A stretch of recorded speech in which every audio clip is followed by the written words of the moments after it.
सिर्फ गुनाह किए जा रहा हूँ। अगर आप गम में हैं तो जिंदगी की राहों में रंजो गम के मेले हैं।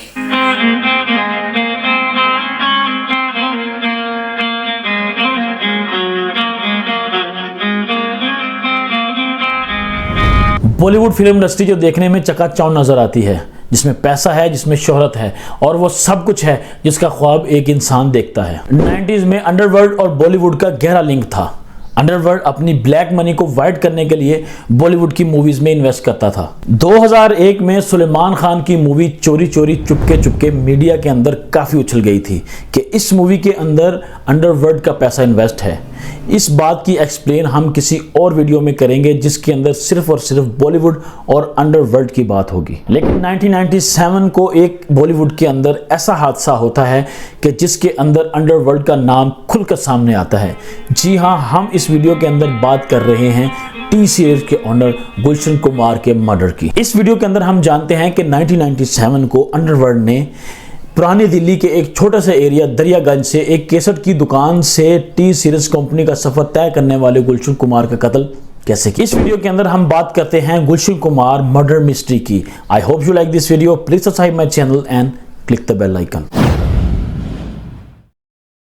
गुलशन कुमार ने टी सीरीज का नाम त्रिशूल से रखा क्योंकि गुलशन कुमार शिव के बहुत बड़े भक्त थे। गुलशन कुमार नोएडा में एक सुपर केसट के नाम से एक केसट की दुकान से अपना बिजनेस स्टार्ट करते हैं। गुलशन कुमार बहुत ही कम रेट्स के अंदर अपनी केसट बेचा करते थे और बहुत ही कम अरसे के अंदर गुलशन कुमार का ये केसट वाला बिजनेस काफी चमक गया था। लेकिन उसके बाद गुलशन कुमार ने अपना बिजनेस मुंबई में शिफ्ट कर दिया और मुंबई शिफ्ट होने के बाद गुलशन कुमार ने टी सीरीज के नाम से एक छोटी सी कंपनी शुरू की और इस कंपनी ने भक्ति के गाने शुरू किए जो आहिस्ता आहिस्ता काफी वायरल हुए और ये कंपनी तरक्की करने लग गई। गुलशन कुमार की इस टी सीरीज कंपनी ने 90s में इंडियन फिल्म इंडस्ट्री को सोनू निगम और कुमार सानू जैसे सिंगर दिए और क़यामत से क़यामत तक के सारे सॉन्ग जो आज तक भी सुने जाते हैं ये भी टी सीरीज के थे। इसी दौरान गुलशन कुमार मूवीज बनाने लग गए थे और 90 में गुलशन कुमार ने एक आशिकी नाम से मूवी बनाई और जिसके सॉन्ग ये मूवी रिलीज होने से पहले ही हर रिक्शा हर बस में सुने जाते थे और जिसकी वजह से ये मूवी काफी हिट रही। इन सॉन्ग्स के म्यूजिक डायरेक्टर नदीम अख्तर सैफी और शिवम कुमार थे। 90s में गुलशन कुमार ने नदीम शिवम की जोड़ी को लॉन्च किया और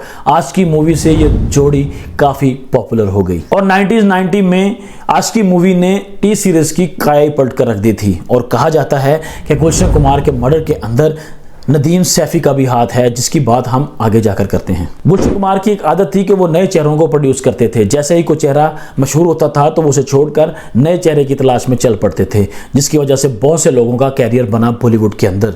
90s के पहले हाफ के अंदर टी सीरीज अपने अरूज पर थी, सब कुछ अच्छा चल रहा था। टिप सीरीज से लेके बाकी म्यूजिकल इंडस्ट्री बुरी तरह डिस्टर्ब थे टी सीरीज की वजह से। ये वो वक्त था कि जब अंडरवर्ल्ड पूरी तरह इन्वॉल्व था बॉलीवुड के अंदर। 95 और 96 को बहुत सारी मूवीज प्रोड्यूस कर रही थी टी सीरीज और ये वो वक्त था कि जब अंडरवर्ल्ड डाउन दाऊद इब्राहिम और अबू सलीम पूरी तरह कैप्चर कर चुके थे बॉलीवुड को। इसी दौरान नदीम सैफी ने अपना म्यूजिक एल्बम निकाला जो वो टी सीरीज से लॉन्च करवाना चाहते थे, लेकिन गुलशन कुमार नहीं मान रहे थे। बहुत ज्यादा फोर्स करने के बाद नदीम के एल्बम से गुलशन कुमार ने 97 में एक सॉन्ग लॉन्च किया, लेकिन ये सॉन्ग रिलीज होने के बाद बुरी तरह फ्लॉप हो जाता है, जिस पर नदीम सैफी इसका जिम्मेदार गुलशन कुमार को ठहराते हैं कि गुलशन कुमार ने इस सॉन्ग को अच्छे से लॉन्च नहीं किया। लेकिन गुलशन कुमार दूसरी तरफ कहते हैं कि ये सॉन्ग नदीम सैफी ने अच्छा गाया ही नहीं है, जिसकी वजह से ये सॉन्ग नहीं चला। इसी वजह से गुलशन कुमार और नदीम सैफी के अंदर दुश्मनी पैदा हो जाती है और ये वक्त गुजरने के साथ बढ़ती चली जाती है। इस दौरान नदीम सैफी दुबई के अंदर बहुत बड़ी पार्टी करते हैं जिसके अंदर बॉलीवुड के सभी एक्टर शामिल थे और इस पार्टी के बैकग्राउंड में दाऊद इब्राहिम और अबू सलीम भी इनवाइट होते हैं। इससे अगले दिन दुबई के एक होटल में नदीम सैफी, अनीस इब्राहिम और अबू सलीम एक कमरे के अंदर गुलशन कुमार के मर्डर की मीटिंग करते हैं। इसी मीटिंग के अंदर ये तीनों मिलकर गुलशन कुमार को मारने की प्लानिंग करते हैं। 12 अगस्त 1997 ये गुलशन कुमार की जिंदगी का आखिरी दिन था। 12 अगस्त से कुछ दिन पहले गुलशन कुमार को एक कॉल की जाती है जिसमें अबू सलीम की तरफ से धमकी दी जाती है कि वो 5 लाख रुपया महीना हफ्ते की डिमांड करते हैं और इसके बाद गुलशन कुमार ये बात अपने भाई किशन कुमार से शेयर करते हैं, जिसके बाद किशन कुमार गुलशन कुमार को पुलिस को कहते हैं, लेकिन गुलशन कुमार अंडरवर्ल्ड से कोई भी दुश्मनी मोल नहीं लेना चाहते थे, जिसकी वजह से वो पुलिस को इन्वॉल्व नहीं करना चाहते थे। जिसके बाद गुलशन कुमार ने अब्बू सलीम को 2 से 4 बार पैसे दिए भी, लेकिन इसी दौरान गुलशन कुमार और नदीम सैफ़ी की दुश्मनी काफ़ी बढ़ चुकी थी और फिर एक लास्ट कॉल आती है अब्बू सलीम की गुलशन कुमार को। फिर उसके बाद एक लास्ट कॉल आती है जिसमें गुलशन कुमार को 5 करोड़ की डिमांड की जाती है और कहा जाता है कि अगर गुलशन कुमार 5 करोड़ दे देंगे तो उनकी ज़िंदगी बख्श दी जाएगी। इससे कुछ दिन पहले अंडरवर्ल्ड 5 अगस्त 1997 को सुभाष घाई और राजीव रॉय के ऊपर कातलाना हमला करते हैं, जिसमें वो बाल बाल बच जाते हैं, लेकिन गुलशन कुमार फिर भी अपनी सिक्योरिटी के ऊपर ध्यान नहीं देते। गुलशन कुमार को पहली धमकी की कॉल मसूल होती है 5 और दूसरी 9 को, और उसके बाद 12 अगस्त 1997 को कातलाना हमला होता है फाइनल। अपनी हमेशा की रूटीन के साथ गुलशन कुमार अपने ड्राइवर रूपलाल के साथ महादेव मंदिर पूजा के लिए निकलते हैं। ठीक सुबह 10 बजे गुलशन कुमार महादेव मंदिर पहुंच जाते हैं और ठीक 15 मिनट के बाद वो मंदिर से बाहर आते हैं। मंदिर के बिल्कुल सामने एक नाई की दुकान थी जहां अब्बू सलीम के 3 आदमी गुलशन कुमार का वेट कर रहे थे। जैसे ही गुलशन कुमार अपनी गाड़ी के पास पहुंचते हैं तो उन तीनों में से एक गुलशन कुमार के कंधे पर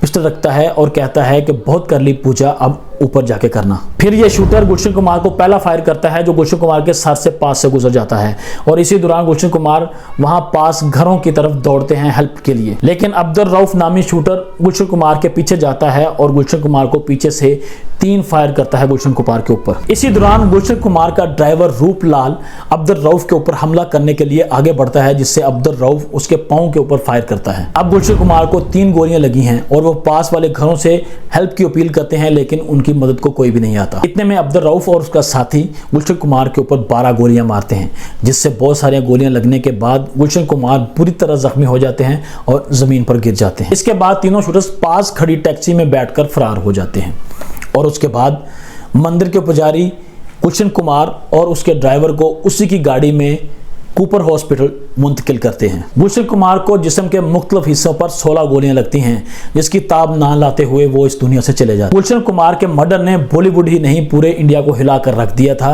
कि टी सीरीज के ओनर अब इस दुनिया में नहीं रहे। और इसके बाद 30 अगस्त को पुलिस की तरफ से अनीस इब्राहिम, अब्बू सलीम और नदीम सैफ़ी को मुजरिम करार दिया जाता है। और इसके बाद गुलशन कुमार के मर्डर की तहकीक होती है, जिसमें नदीम सैफ़ी, अब्दुल रऊफ मर्चेंट और उसके भाई अब्दुल रशीद मर्चेंट को इस कत्ल का जिम्मेदार ठहराया जाता है। लेकिन नदीम सैफ़ी इससे पहले ही लंदन फरार हो जाता है और आज भी वहीं पर बिजनेस कर रहा है। इस केस के अंदर टिप सीरीज के ओनर रमेश तौरानी को भी मुजरिम करार दिया जाता है। अक्टूबर में रमेश तौरानी को अरेस्ट किया जाता है कि रमेश तौरानी ने अब्दुल रऊफ और अब्दुल रशीद को 25 लाख दिए थे। इसके बाद 2001 में इस केस का ट्रायल शुरू होता है, जिसमें रमेश तौरानी के खिलाफ कोई सबूत नहीं मिलता, जिसकी वजह से उसे छोड़ दिया जाता है। बट 2002 में इस केस के अंदर अब्दुल रऊफ मर्चेंट को उम्र कैद की सजा दी जाती है। 2009 में अब्दुल रऊफ अपनी मां की बीमारी का बहाना लगाकर पे रोल पर बाहर आते हैं और फिर वो बांग्लादेश फरार होने में कामयाब हो जाते हैं, जहां पर वो फेक पासपोर्ट में उनको 5 साल की सजा होती है। लेकिन 2016 में बांग्लादेश उनको इंडियन पुलिस के हवाले कर देती है। बांग्लादेश सरकार अब जल्द रऊफ को भारत को सौंप सकती है। टी सीरीज को आज गुलशन कुमार का खानदान चला रहा है, लेकिन गुलशन कुमार जैसी शख्सियत का मर्डर आज भी सदमा है और गुलशन कुमार के मर्डर की सदा आज भी बॉलीवुड के अंदर गूंजती है।